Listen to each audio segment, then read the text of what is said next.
Neste 8º podcast Hipertexto, você acompanha a palestra Aprendizado Móvel e Aprendizado Ubíquo, professor Dr. Alexandro Gomes, CCTE, UFPE.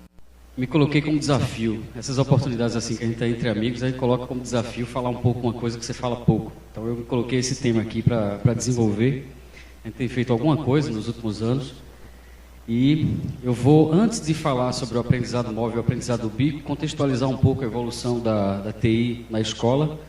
Isso aqui é mais ou menos da época que eu comecei a trabalhar com tecnologia da informação, 86, 89 mais ou menos. A tecnologia utilizada na escola evoluiu em termos de paradigma de uso, né? Eu era da época, no final dos anos 80, onde se ensinava informática quase como matéria. Então é mais ou menos a segunda ou terceira linha, tecnologia da informação enquanto disciplina, uso do software educativo, as ondas, né? Então software educativo, uso do software de autoria, material de apoio ao professor, que eram ferramentas de criação de conteúdo, etc. A internet chegou na escola, 95, 96, os ambientes virtuais, que até hoje é que está pegando um pouco mais aqui na região Nordeste, né? O uso do Moodle nas escolas de ensino secundário, etc. De uns 5 anos para cá, uns 3 anos para cá, as redes sociais, mobilidade, e aí uma coisa que está acontecendo fora do Brasil, aqui a gente discute muito pouco no Brasil, é a questão da ubiquidade. O que é esse conceito, tá certo? Como é que se aplica isso na prática docente? Então isso é só para posicionar um pouco, para não chegar de paraquedas falando sobre o último, porque sempre tecnologia na escola é assim. A gente vai falar sempre do mais novo, aí um slide só para a gente posicionar que tem 30 anos para chegar nesses paradigmas aqui. E a tecnologia na escola, ela é hoje extremamente bem oferecida, certo? Então hoje as políticas públicas nos últimos 20 anos foi investimento em tecnologia e isso está mudando. Essa tecnologia não causou muita evolução ou muita melhoria nos resultados no ensino superior e no ensino médio, né? Muito questionável o resultado de qualquer tipo de investimento massivo em tecnologia na área da educação. Essa tecnologia ela é muito abrangente. Lá ali atrás estava o laboratório do Proinfo, os tablets. Vocês terem uma ideia, no ano passado foram 1 milhão de tablets distribuídos nas escolas públicas. Então, o consumo desse tipo de tecnologia é muito grande. E a variedade desses tipos de materiais são enormes, né? Jogos, coisas com computação embarcada, né? Desde as mesas interativas, objetos com computação, jogos, brinquedos, etc. Então, a gente consome muito, tem uma diversidade muito grande. A partir disso, nesses últimos 20 anos, existia uma crença muito forte de que a tecnologia resolvia o problema por si. E muitas outras crenças e mitos. Tecnologia ia causar o desemprego, tecnologia ia escantear o professor, tecnologia ia resolver problema de aprendizagem, etc. Agora, uma coisa ela fez. A geração que hoje está no ensino médio, no ensino fundamental e superior, conseguiu desenvolver hábitos diferentes de usar essa tecnologia, certo? Se a gente é um gestor público e faz uma leitura desse cenário atual, sabe uma estratégia de SWOT, né? Oportunidades, fraquezas, etc. Então, quando eu olho esse cenário atual, as oportunidades são muito grandes, porque eu tenho tecnologia abundante, abrangente, eu tenho habilidades formadas nas pessoas, então eu tenho várias facilidades para a implementação ou realmente tornar efetivo o uso de tecnologia no ensino. Mas a gente se prende a um mito, certo? Tecnologia educacional, ela acontece, há um século que a gente vê tecnologia chegar no cenário educacional e a gente volta sempre a dizer assim, como é que eu faço para educar com isso? Aí sempre faz um recuo, essa é uma foto, vocês vão encontrar esse tipo de estrutura de ensino nos últimos 3 séculos. Na história da educação, essa estrutura de ensinar surgiu na beira do rio Sena para formar marinheiros, né? Há uns 4 séculos atrás, quase 4 séculos atrás. Então, por mais eficiente, por mais mágica, por mais poderosa que seja a tecnologia, o grande problema é se livrar desse mito aqui. É o professor que faz uma dinâmica fora de sala de aula, no final vem uns pares dos alunos e vai dizer, você não vai dar aula não? Vem um coordenador, ou mesmo os alunos vão dizer para ele, tem aula hoje não? Né? E ele está querendo criar uma situação que sai desse quadrado, tá certo? E aí não tem tecnologia que consiga quebrar esse mito, né? Que é tão poderoso.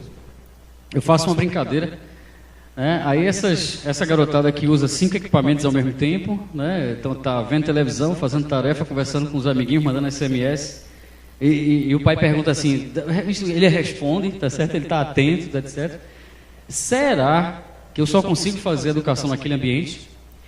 E aí começa a dizer, poxa, vem mais um paradigma aí, certo? Que é o uso do celular e o uso de, mais do que o celular, que é o uso de sensores, etc., a ubiquidade, a interface do espaço urbano da cidade como ambiente de aprendizado. E aí, o espaço urbano vai caber na sala de aula? Então, como é que é esses paradigmas, como é que consegue mexer com esse mito? Esse mito, toda vez que eu estou na frente de professores, eu gosto de explicitar esse mito, desse fantasma. Né? Enquanto a gente não verbaliza, a gente não bota no lado consciente, a gente não consegue se livrar dele, não. Esse mito da sala de aula é uma coisa medieval e remete à seguinte figura de linguagem. Um profeta entrou numa sala repleta de pessoas sem luz, portando a verdade. Estou descrevendo o quê? Qualquer sala de aula que você imaginar, porque profeta, a palavra profeta tem a mesma raiz de professor. Então o professor entrou no recinto, então o profeta entrou no recinto, cheio de pessoas sem luz. Há lumen, há alunos. As pessoas não têm luz. Tanto é que quando o aluno tem uma dúvida em matemática, em português, o professor me deu uma luzinha aí. Então o professor, inconscientemente, ele acredita que ele porta a verdade. Então tecnologia da informação, a informação está aqui, está todo mundo vendo aqui um painel de informações, só ele está acreditando que ele está trazendo a informação para a turma. Então a gente está muito preso ainda. Professor, essa categoria, essa profissão, ela é muito presa a isso porque dá muito poder para essa pessoa. Certo? Dá um ar de poder muito grande. E aí, questionar esse espaço, certo? É só nesse espaço que eu consigo fazer sala de aula? Será que é assim? Claro que não, certo? Aqui em Recife tem, nas faculdades de medicina ou de saúde no Brasil, você não dá mais aula em sala de aula, certo? Você tem um tutor, um problema, coloca aquela turma, uma turma pequenininha, dentro de um hospital, e aquela turma tem um material à sua disposição, não é o professor que apresenta o conteúdo, o material está à disposição, eles vão discutir os casos, certo? Então a formação de saúde e medicina evoluiu bastante. Formar um músico, ninguém forma músico dando aula para músico, certo? Tem que tocar, tem que se exibir, tem que exercitar, etc. Formar um atleta, do mesmo jeito, certo? Algumas áreas, né, geografia, história, etc., usam bastante o espaço urbano, ou seja, a sala de aula ela vai sendo quebrada, mas aos poucos ainda. E, principalmente, ela precisa ser quebrada porque o grau de insatisfação, a gente olhando alguns elementos culturais para fazer o design de tecnologia que coincide ou que é adequado para uma geração mais jovem, certo? Eu preciso levar em consideração. Ou seja, como é que se comporta, como é que consome, quais são os hábitos culturais de quem tem hoje entre 14 e 28 anos de idade, mais ou menos. 27. Né? São pessoas que se comunicam com uma velocidade muito rápida. Então, você pega um casal de namorados com 20 anos de idade, eles trocam 150, 180 SMS por dia. Certo? Então, estão conversando, né? Eu recebo uns 2 ou 3. Então, assim, na nossa geração, a gente responde um recado, manda um recado, uma coisa assim. Eles dialogam, tá certo? Eles consomem. Então, a instantaneidade é uma coisa muito interessante. Eles têm uma necessidade absurda de configurar os espaços ou os objetos que utilizam. Certo? Um celular, ele tem que botar uma capa, tem que mexer, né, os softwares, os ambientes que eles usam, eles têm que dar a cara dele. Isso é muito típico, essa customização, né? Então, esse ensino de massa de 400 anos atrás, que a gente não consegue se livrar dele ou alterar ele, certo? Entra em conflito com uma geração, a geração que mais se diferenciou da anterior, que é a geração Y. Sempre houve o conflito de interesse, mas a geração Y ela tem um patamar muito diferente das anteriores, e isso vai provocar, e está provocando, tá certo? Um desinteresse dessa geração pela educação. Por quê? Porque isso que ele faz na web, isso é um relatório do MTV, que eles fazem isso de 4 em 4 anos, se não me engano, esse comportamento, esse consumo, na verdade, esse fenômeno sociológico, a socialização dessa geração que está nessa faixa etária, aconteceu com mídia social e mídia digital. Então, a identidade dessa pessoa é muito mais do que o CPF e a carteira de identidade dele. A identidade dele é o perfil dele nas redes sociais. ele se socializa, ele se apresenta para as pessoas, ele diz o que está fazendo. Se ele existe, o termo da existência social daquela pessoa passa, né, está associado a essa coisa da mídia social. E quando chega na escola, não pode. Certo? Aí tem casos de polícia, tem uma garotinha no final do ano passado, 15 anos, lá em São Paulo, ela colocou os resultados de um simulado de matemática, no dia seguinte a escola começou a assediar a menina, pegou um táxi e foi embora. Aí rolou o processo e tal, ou seja, a menina fez o que tinha de mais natural na geração dela. Estava com o resultado na mão, compartilhou com os colegas. Aí só que gerou, a escola ia ter que fazer um novo conjunto de questões, gerou um problema. Certo? Quem está errado, quem está certo nessa história, certo? Então, como é que a gente vai transformando aos poucos a possibilidade de criar essas situações de aprendizagem? Aqui estão as características. Isso é de uma consultoria canadense, né, que fez, chama Genoma, e ele fez etnografias, entrevistas nos últimos 10 anos com quase 2.000 pessoas. Isso é um dos projetos que existem para descrever o comportamento dessa geração, que a gente tem que levar em consideração quando faz o design centrado no usuário de tecnologia para essa faixa etária. Então, o desejo de liberdade, a configuração, o desejo por mais informações, detalhes, etc. Necessidade de velocidade e o relacionamento. E aí vem aquele espaço de sala de aula, aí vem o paradoxo. Isso é uma charge espanhola. Vem o paradoxo. Ora, eu tenho uma geração que tem hábitos muito bem definidos e conhecidos na literatura de consumo de tecnologia, certo? Relacionamento social, socialização, constituição da identidade, isso é uma coisa muito conhecida, muito estudada. A oferta de tecnologia, ou seja, é um artefato que está mais presente do que telefone, certo? Fixo. Então tem mais coisa nos espaços públicos, inclusive, né? As escolas públicas. Se você pegar o censo da TI na escola, do Comitê de Gestor da Internet do Brasil, 98% dos professores consomem TI. Certo? Há 10 anos atrás não, mas hoje 98% consomem TI, celular, faz pesquisa. Agora, implementar em sala de aula, 60% aula expositiva. Certo? Então, aí é o paradoxo. Certo? Eu tenho toda essa oferta, mesmo assim, com toda essa pressão cultural de fora, eu não consigo mudar a história de que eu tenho, a tecnologia é boa se ela entrar lá dentro da sala de aula e o professor usar do jeito que ele dá aula. Ou seja, como é que eu crio situações que saem fora desse quadrado, literalmente. E com o passar do tempo, naquela linha, né, fazendo uma análise das entrelinhas da evolução da tecnologia educativa no Brasil e no mundo, a gente sai de um discurso muito tecnocêntrico, que era o seguinte: eu peguei uma ferramenta criada para otimizar processo de escritório, que é a interface WIMP, né, do computador, e expliquei para o professor que era um ficheiro, um arquivo, uma pasta, uma lixeira, e disse assim: agora só vai dar aula com isso.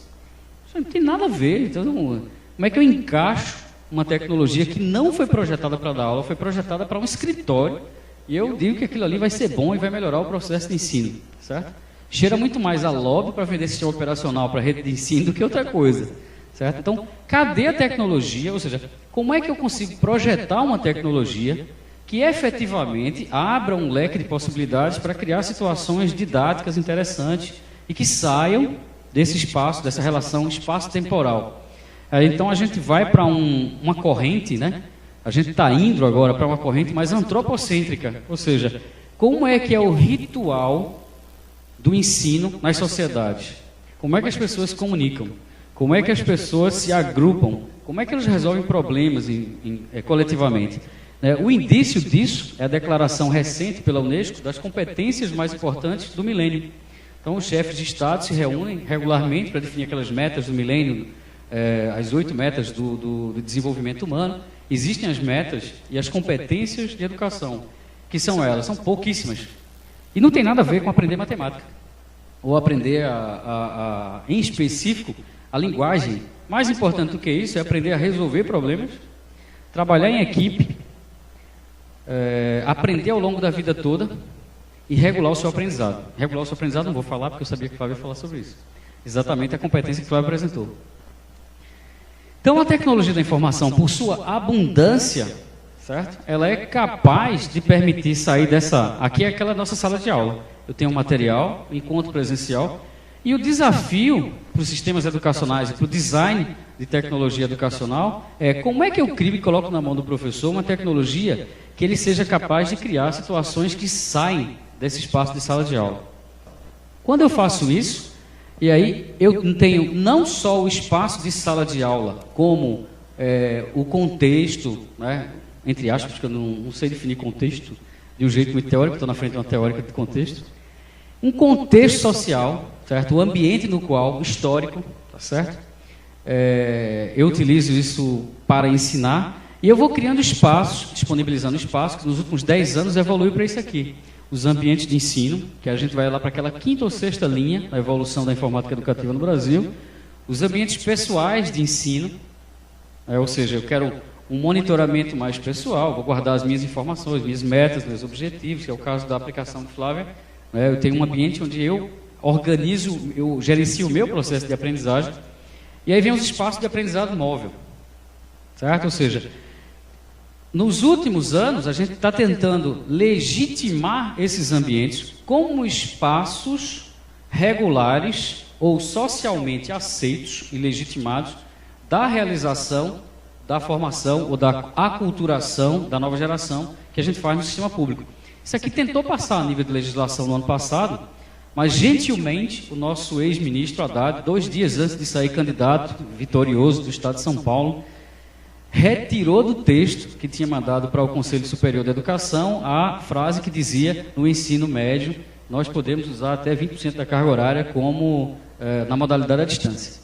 Certo? Então ele fez essa gentileza para o lobby das escolas particulares que não queriam problema para si. Certo? Então a gente tinha um passo bastante interessante a dar, principalmente nessa coisa de aprender ao longo da vida toda, que era poder colocar, e também na formação da autorregulação, que era a possibilidade do aluno administrar seu tempo fora da escola, e isso foi retirado. E, finalmente, essa questão das redes sociais educacionais, certo? Que aí vem uma série de conflitos. O potencial da rede, por um lado, e a quantidade de conflitos que isso gera. Na fala do Imad Saleh, ele colocou ontem uma professora que ficou amiga, né, dos seus alunos, e os alunos de 15 anos começaram a assediar a professora pelo Facebook, ou seja, uma mistura de papéis. Ela era professora, uma figura de autoridade num país muito autoritário, muito centralizador, e ela ficou amiga. Então quebrou uma barreira, isso gerou um agravante sério. Tem notícia recente também, 3 meses atrás, a Prefeitura de Nova York proibiu que professores tivessem relacionamentos por redes sociais com seus alunos. Certo? Então, assim, há um potencial latente, ao mesmo tempo que há como lidar com isso. Mas são espaços, ou seja, sair do espaço de sala de aula é tentar legitimar esses ambientes de aprendizado para o ensino. No próprio espaço de sala de aula, a colaboração pode ser vista de outra maneira, de uma forma muito suave. Eu uso tecnologia da informação e eu saio, pelo menos, daquela aula clássica, né, expositiva, e eu vou dar assistência aos alunos, é o que a gente chama de flipped learning, certo? Eu tenho ambientes, espaços de colaboração na sala de aula, que é até difícil de fazer, certo? Tem experiências disso pelo Brasil. O pessoal tenta implantar uma metodologia diferente. Quando você vai comprar, quais foram as mesas que vocês compraram? Carteiras normais e assim. Não dá nem para juntar, sabe aquelas mesas de trapézio, né? Que você compõe, faz um pequeno grupo trabalhar. Não dá nem para fazer a dinâmica de grupo com as cadeiras que estão lá. Então, o mobiliário, certo? Já deixa nas entrelinhas que a gente esqueceu até a colaboração entre as pessoas que estão ali naquele espaço físico. Quando você introduz TI, e aí você cria uma coisa muito interessante, você mexe com a noção de tempo e de espaço da didática, certo? Ou seja, aquele mito diz o seguinte, só é educação, só é aula para valer na Vera, agora é na Vera, certo? Fora daqui é na Brinca. Na Vera é no horário de aula, não chega atrasado, certo? Na frente do professor, quando terminou, terminou. Pronto, terminou a Vera, agora é a Brinca. Para legitimar esse tempo que vai ser investido depois, eu tenho que quebrar a ideia do tempo didático naquele momento de sala de aula. E começar, isso aqui é uma visão da psicologia cognitiva, e começar a criar métodos e técnicas de ensino que façam uma mediação parecida com o que ele tenta fazer. 62% do esforço do professor para dar aula é expositivo. Então, o equivalente dessa aula expositiva, ele tentar fazer num lugar diferente, ou de forma remota, e em tempos diferentes. Eu estou ali, o professor, o sujeito e o objeto. Estou no lado dele. É uma forma de mediação. Eu posso ter artefatos, depois situações de aprendizagem, comunidades. Naquela última ali pode ser uma rede social, pode ser um ambiente de gestão do aprendizado, um LMS, etc. Ora, o professor ele é formado hoje para fazer a mediação naquela segunda elipse ali, certo? Então, o que é que falta para a gente sair daquele espaço de sala de aula é lidar e... como é que é? Metrizar. Estou misturando aqui, eu misturei tudo agora. Dominar, tá certo? Ou criar uma situação didática de mediação utilizando TI que saia e muito do espaço e do tempo da sala de aula. E o que é que faz isso acontecer? A linguagem, certo? O texto, os gêneros textuais, tá certo? Então, quando você sai de sala de aula, você não pode ficar um vácuo nessa história, certo? O que fica é o que você fala, tá certo? A colaboração ela é escrita, é eminentemente escrita, que é o que vai permitir constituir a comunidade de aprendizagem, na sua intersubjetividade, na sua identidade, nos processos de colaboração e nos processos de aprendizagem. Certo? Bom, finalmente a gente chegou. E onde é que entra o aprendizado móvel nisso? Certo? O aprendizado móvel, ele pode ser feito apenas no celular. Então, a literatura de mobile learning, ela tem muitas experiências. No continente africano, por exemplo, você tem formações de adultos com habilidades complexas para o trabalho ou mudança de hábitos. Então, projetos sociais, por exemplo, que querem mudar padrões de higiene ou de segurança de saúde, coisas assim, eles fazem utilizando SMS. Tá certo? Então, pode ser uma coisa muito radical. Aqui no Brasil tem pouquíssimas experiências nisso. Tem uma experiência que circulou no Brasil há uns 2 anos atrás, de uma empresa de São Paulo chamada Ciatec, que implantou um produto de mobile learning para formar taxistas em Madrid. Então, é uma coisa muito pontual, tá certo? Mas não precisa ser assim, né? Ninguém aguenta fazer mais de 15 minutos de conteúdo no celular. Essa é a história também. Ou seja, então como é que eu boto a sala de aula dentro de um celular? Então fica aquela questão, né? Fica sempre a imagem da sala de aula latente. Então como é que entra? O que é que esse celular, né, que é o aprendizado móvel, pode fazer em termos de comportamento para criar aquelas elipses, certo? De colaboração que vão ficando cada vez mais descentralizadas. Então você tem o ensino presencial. Quando eu utilizo o mobile learning, quando eu utilizo algum ambiente de ensino, ele já é uma coisa mais flexível. Foi o que a gente tentou mudar na regulamentação do ensino médio e não conseguiu. Certo? Infelizmente não conseguiu. Vai ter que... Tem sempre o lobby do mal, nunca tem o lobby do bem. Né? Tem poucas vezes o lobby do bem no Brasil. A gente tinha que fazer mais movimento, assinar mais abaixo assinado. Mas foi uma coisa absurda. Foi 2 dias para ele deixar o ministério, ele pegou o papel de volta e tirou. Então é exatamente isso. Você colocar... dá a possibilidade de essa geração configurar o seu aprendizado. É um aprendizado flexível, ou seja, uma margem. Né? Eles têm hoje 16 disciplinas. Quem estuda hoje no Instituto Federal, se ele reprovar 4, vai pagar à tarde mais 5, ele fica com 22 disciplinas por semestre. É um negócio desumano, o ensino médio, mas vai mudar dentro em breve. E o mobile learning, ele entra ali, mas entra de que maneira? O X da questão é como é que eu faço design de aplicações de mobile learning para criar situações de mediação expressa. Eu quero um processo de mediação expressa que utilize a comunicação móvel como elemento articulador de uma comunidade de prática. Aqui tem alguns exemplos.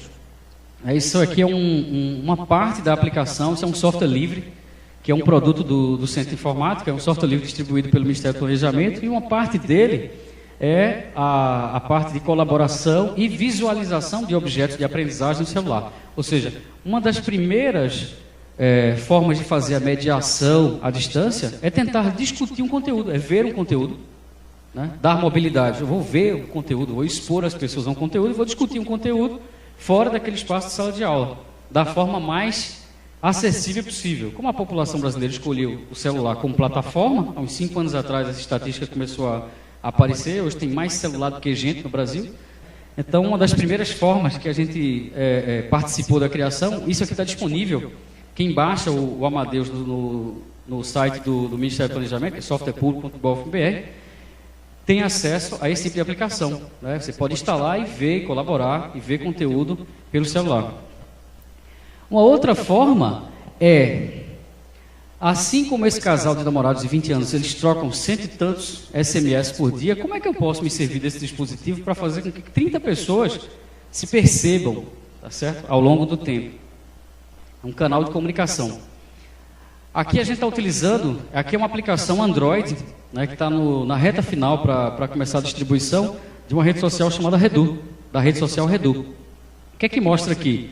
Ali em cima eu tenho o fluxo. O que é que a rede social faz? Uma rede social de propósito específico para a educação. O que é que ela faz? Ela coleciona toda a colaboração em torno de materiais num fluxo, certo? E esse fluxo eu posso apresentar no celular. Quando eu apresento isso, ou seja, aquele texto que me ajuda a perceber o que a comunidade está fazendo, num dispositivo móvel, certo? Eu consigo ver uma comunicação de N para N e participar. Então, a última figurinha, ali embaixo à direita, é o professor respondendo a um desses posts aqui, certo? Ou seja, eu tenho uma colaboração de N para N entre uma rede social e o dispositivo móvel. Aqui tem um outro fenômeno interessante. Isso funciona no... Voltei agora para o LMS Amadeus. Quando o professor coloca um material no Amadeus, ele tem uma possibilidade de você colocar créditos. Então é uma plataforma que você carrega.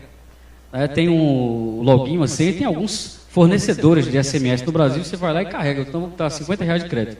Quando você coloca o material, ele dispara um SMS para os alunos. Bom, o que é que significa esse SMS? Esse SMS, ele causa ou provoca no aluno o que a gente chama de consciência, certo? Ele pode não ver o que está colocado, mas se ele não tivesse nem notícia, ele ia chegar zerado, certo? Na aula seguinte. Mas se ele recebe um e-mail dizendo, no módulo 3, tem um texto novo que você precisa responder. Isso causa nele a consciência ou o engajamento social dele nessa comunidade de aprendizado de prática, ou seja, não é para colocar a sala de aula dentro do celular, mas é para usar o dispositivo celular para causar essas elipses de colaboração, certo? Ou seja, o professor, ele não colocou a aula dele de 2 horas no celular, até porque é insuportável. Mais do que 10 minutos de conteúdo no celular, ninguém faz. Tá, o YouTube está disponível para todo mundo, eu quero saber quem fica vendo o YouTube no celular. Ninguém, certo? Ninguém. Você tem YouTube, tem todo tipo de mídia no celular. Você joga um pouquinho na fila do banco, tá certo? Está abastecendo, fazendo alguma coisa, esperando o médico, né, que é uma média maior. Esperando o médico, você joga um pouquinho, tá certo? Mas nem tanto assim. Então, quando você manda esse e-mail, não é o conteúdo que está circulando, mas é uma mediação social de 1 para 30, 40 pessoas, certo? Que provoca o engajamento. A pessoa percebe assim, tem gente cuidando de mim, estão me avisando, faço parte desse grupo. Né? Essa é uma visão sócio-histórica. E a outra é o compartilhamento. Né? Isso aqui é um protótipo, lembrei da fala de Patrícia, quando ela fala o aprendizado casual, certo? Circunstancial. Existem essas modalidades, né, na literatura de aprendizado informal, etc. Então o professor está andando na rua, o planejamento dele está lá, ele faz parte de uma rede social com os alunos, diz assim, poxa, estou aqui passeando no final de semana, essa cena é interessante para a aula da terça-feira. Aí tem um botãozinho ali, ele tira a foto, compartilha com os alunos com uma instrução. Eu queria que vocês analisassem isso, certo? Então é um aprendizado casual, certo? Ele vai gerar mídia espontaneamente, ele vai criar uma situação de aprendizado. É, de novo, uma elipse daquela. Estou com um dispositivo móvel e eu faço uma mobilização da comunidade a partir de uma aplicaçãozinha simples, que tira uma foto e compartilha com as pessoas. Então, além de despertar a consciência do engajamento e a participação numa comunidade, ele tem conteúdo e começa a colaboração, certo? Aí o ciclo se fecha. O celular foi utilizado apenas para disparar esse processo, mas ele fechou de novo um laço de mediação. Finalmente, o último, eu vou falar pouquinho, certo? O Flávio desenvolveu bastante bem. Autonomia, metacognição, autonomia é desenvolver a habilidade metacognitiva, posso passar. Aqui tem um exemplo de uma aplicação também para Android. Esse é o protótipo de uma aplicação Android, onde o aluno declara seus objetivos e faz o monitoramento das suas metas. É um ambiente pessoal de ensino no celular. Então, é uma mediação no primeiro ciclo. É o aluno como objeto refletindo sobre a sua prática de aprendizado. Certo? Ou seja, eu quero livrar esse aluno, né, intelectualmente de ficar tendo que ser forçado, estimulado a estudar. Ou seja, você vai ter que estudar para a prova. Não, esquece esse negócio, rapaz. Esquece até a prova. Né? Os cursos de engenharia na Alemanha são 5 anos de aula e uma prova do ENAD lá no final. Né? No último ano ele faz uma prova de engenheiro. Vamos ver se aprendeu. Onde é que fica a gestão? É o cara. Certo? É o cara que estuda lá. Ele vai se garantir que ele vai aprender e vai passar naquela prova daqui a 5 anos. Então, eu quero me livrar dessa visão muito heterônoma. Está bem pertinho, pessoal. E aqui é uma aplicação que a gente colocou na loja do Google recentemente, que você instala o Amadeus, ele sincroniza com o Amadeus e puxa e faz a mediação, ou seja, essa mediação entre o aluno e o seu processo de aprendizado. E por último, aprendizado ubíquo, né, que é uma coisa que a gente está desenvolvendo agora, está criando arquiteturas de aplicação para ligar na API do Redu. A ideia de ubiquidade é o seguinte: imagine um guarda-chuva que você deixa na porta de sair de casa e ele acende uma lâmpadazinha no dia que vai chover. Então você sai de casa, o céu está limpo, mas a luzinha acende. Ele consultou uns 5 sites de previsão do tempo, descobriu que às 4 horas da tarde, no centro de São Paulo, vai chover, ele acende uma luzinha e disse: vou levar. Aí pega o guarda-chuva e leva. Esse é o ideal dos anos 90, é o ideal de ubiquidade. Como é que a gente projeta, tá certo? Situações de aprendizagem que saem da sala de aula com essa calma toda? Olha lá. Aqui está um outro exemplo, é uma lâmpadazinha conceitual, né, que você conecta ela, ou programa ela a alguns sites de bolsa de valores, clima-tempo ou notícias, e ela muda de cor dependendo do estado do mundo. Então você quer todo dia de manhã acordar com uma visão de que você joga na bolsa.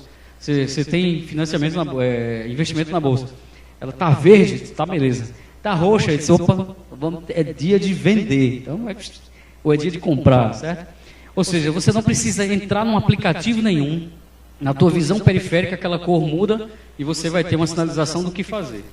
Essa é uma aplicação educativa, certo? Ou seja, o aprendizado ubíquo, ele é para além do mobile, porque ele utiliza não o celular. Não é para usar uma aplicação no celular, é para colocar sensores nas coisas. Aqui está dizendo o seguinte: Joãozinho está saindo de casa com a mochila e o patinete, certo? E a atividade pode ter sido: vocês vão ter que se encontrar os 3 na praça, tirar foto, não sei o quê. Então o professor vai ter uma ideia, ele vai acompanhar por onde andam esses sensores e vai dizer: eles foram pela cidade afora coletando essas informações, certo? O aprendizado ubíquo é bem diferente disso aqui, certo? Essa aqui foi só para acordar. Ou seja, o aprendizado ubíquo é algo que pode até utilizar a infraestrutura do celular, certo? Mas ele é uma coisa que a gente quer que a computação desapareça. Eu estou andando com a computação, ela está trabalhando por mim no espaço urbano, vou interagir e colaborar com as pessoas, mas eu não quero nem ver, nem apertar no botão. Então, uma coisinha que a gente começou a trabalhar foi o aprendizado geolocalizado, certo? Você vai numa rede social, diz que naquele ponto uma determinada lição vai aparecer, aí você está navegando no espaço urbano, quando chega naquele lugar, disponível para você um vocabulário em inglês que tem a ver com aquele local. Aí você tem um aprendizado significativo baseado em geolocalização. Ou seja, para sair dessa sala de aula, os sistemas eles vão evoluir para uma coisa que administra os cenários de ensino. Pode passar. E a escola precisa se transformar nesse grande cenário onde eu vou criar situações para fora do espaço daquele quadrado e vou acompanhar o que os alunos estão fazendo. Obrigado.